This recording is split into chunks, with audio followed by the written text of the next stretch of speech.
Қазақ топырағында әдептануды арнаулы ілім ретінде қарастырған ғұлама философ, әмбебап ғалым Әбу Насыр әл-Фараби.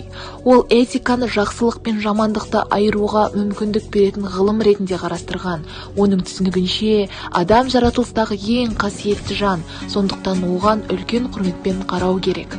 Ғұлама данамыз әл-Фараби қайырымды қаланың бірінші басшысы, қайырымды халықтың басшысы және жер жүзін мекендейтін елдің басшысы өз бойында туа біткен 12 қасиетті ұштастырған адам ғана бола алады деген. Ол қасиеттерді атап айтар болсақ, біріншіден, бұл адамның мүшелері мүлде мінсіз болуға тиіс. Бұл мүшелерінің күші өздері атқаруға тиісті қызметті аяқтап шығу үшін мейлінше жақсы бейімделген болуы керек. Сонда егер адам әлдебір мүшесінің жәрдемімен әлденендей бір іс істемек болса, ол мұны оп-оңай атқаратын болады. Жаратылысынан өзіне айтылғанның бәрін жете түсінетін, айтылған сөзді сөйлеушінің ойындағысындай және істің жай жағдайына сәйкес ұғып алатын болуы керек. Екіншіден, өзі түсінген, көрген, естіген және аңғарған нәрселердің бәрін жадында жақсы сақтайтын, бұлардан еш нәрсені ұмытпайтын болуы керек. Үшіншіден, әйтеуір бір заттың кішкене ғана белгісін байқаған заматта сол белгінің ишаратын іліп әкетерліктей алғыр да аңғарымпаз ақыл иесі болуы шарт. Өткір сөз иесі және ойына түйгеннің бәрін айдан анық айтып бере алатын тілмар болуы шарт. Өнер білімге құштар болу, оқып үйренуден шаршап шалдықпай, осыған жұмсалатын еңбектен қиналып азаптанбай, бұған оңай жететін болуы керек. Төртіншіден, тағамға, ішімдік ішуге, сұр сұхбат құруға келгенде қанағатшыл болуы керек. Жаратылысынан сауық құмарлықтан аулақ болып, бұдан алатын ләззатқа жирене қарау шарт. Бесіншіден, шындық пен шыншыл адамдарды сүйіп, өтірік жалған мен суайттарды жек көру керек.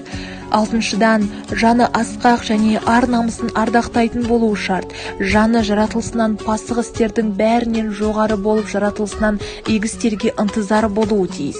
Жетіншіден, жаман атауға, жалған дүниенің басқа да белгілеріне жирене қарау керек. Сегізіншіден, жаратылысынан әділеттілік пен әділеттерді сүйіп, әділетсіздік пен озбырлықты және осылардың иелерін жек көруі керек. Тоғызыншыдан, жақындарына да, жат адамдарға да әділ болуы, жұртты әділеттілікке баулып, әділетсіздіктен зардап шеккендердің залалын өтеп, жұрттың бәріне де өз білгенінше жақсылық пен ізгілік көрсетіп отыруы қажет. 10-шыдан, әділ болу керек, бірақ қыңыр болмау керек. 11-ші, әрине, ол әдептілік. 12-ші, өзі қажет деп тапқан істі жүзеге асырғанда шешімпаздық көрсетіп, бұл ретте қорқыныш пен жасқану дегенді білмейтін, батыл, ержүрек болуы керек дейді ғұлама. Осы қасиеттердің бәрін келер ұрпақ бойына қалыптастыра отырып, мінсіз адамды тәрбиелеп шығарамыз деп тұжырым жасайды ғұлама ғалым. Әл-Фараби шығармашылығындағы көрнекті орын алатын тәрбие мәселесі. Ол өзінің қайырымды қала тұрғындарының көзқарастары атты трактатында тәрбие туралы сөз ете келіп, оған нағыз ғылыми анықтама береді. Тәрбиелеу дегеніміз халықтардың бойына білімге негізделген этикалық ізгіліктер мен өнерлерді дарыту деген сөз.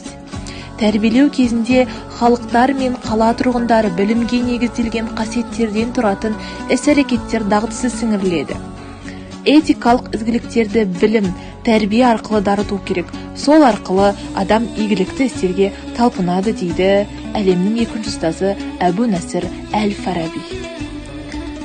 Сонымен қатар ұлы ғалым Әбу Насыр әл-Фараби тәрбиесіз берілген білім адамзаттың хас жауы деп айтады. Осы тұрғыдан алып қарайтын болсақ, білімді адам дегеніміз ол тәрбиелі адам, ал тәрбиелі адам дегеніміз ол әдепті адам.